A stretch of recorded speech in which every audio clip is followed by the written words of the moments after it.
ఉమా, ఏదైనా పని వెతుక్కోవాలి. ఇలా ఇంట్లోనే కూర్చుంటే కుదరదు.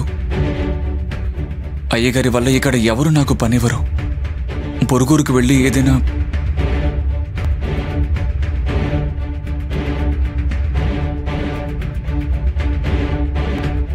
ఏమైంది ఉమా? ఉమా, నేను చెప్పింది వినడం లేదు.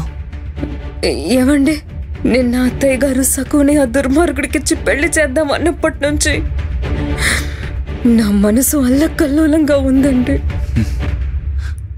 అయ్యో అయ్యో అయ్యో అయ్యో, సకు పెళ్లి ఖాయం చేసేసారా? నేను వచ్చింది పెళ్లి చేసేమని చెప్పడానికి. నేను చెప్పేది నిజం. సకు నా కన్న కూతురు లాంటిది. అదేంటంటే తను చాలా మంచిది, ఎంతో అమాయకురాలు. కానీ తను ఇలా సమస్యల్లో కోరుకుపోతూ ఉంటే నేను చూడలేకపోతున్నాను.